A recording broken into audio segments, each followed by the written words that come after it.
Alors vous avez vu ce qui s'est passé cet après-midi dans l'hémicycle avec une stratégie du désespoir qui continue de la part des macronistes qui sont véritablement défaits. Nous sommes en train de vivre les dernières heures du gouvernement Barnier avec des ministres qui se relaient au banc pour continuer de jouer au répondeur automatique et de continuer une obstruction gouvernementale jamais vue dans une niche parlementaire, d'une ampleur inédite dans la Ve République et qui ne vise qu'une chose, ça a été dit très clairement par Madame Aurore Bergé, qui ne vise qu'une chose, à empêcher le vote sur l'abrogation de la réforme de la retraite à 64 ans, qui est pourtant toujours portée majoritairement dans le pays.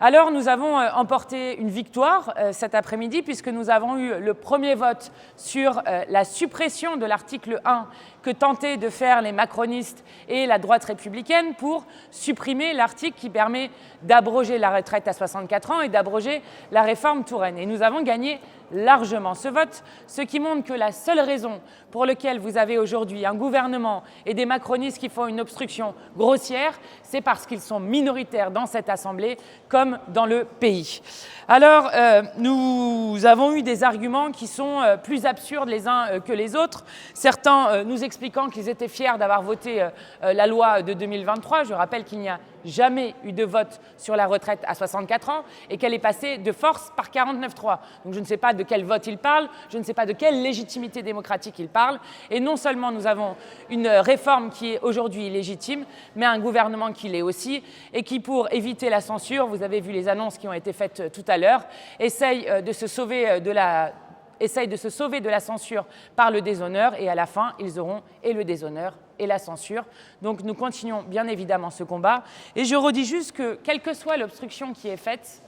nous sommes en train d'avoir deux mondes qui s'affrontent. Et celui que nous portons, où nous sommes aujourd'hui les héritiers des longues batailles qui ont été menées tout au long du siècle dernier sur la diminution du temps de travail au cours de la semaine, de l'année et de la vie. Eh bien, en étant les héritiers de ces longues luttes menées depuis plus d'un siècle, nous réaffirmons de notre côté que nous voulons une civilisation du temps libéré, où les gens ne sont pas là juste pour travailler et pour parfois mourir au travail, comme c'était dit en 1910, où il parlait pour la retraite à 65 ans de la retraite pour les morts. Donc ce sont deux grands projets de société qui sont en train de s'affronter et à la fin, vous le voyez, vous avez un gouvernement qui est en train de s'écrouler. Vous assistez aujourd'hui aux dernières heures du gouvernement Barnier et tout le monde sait que derrière, le responsable est celui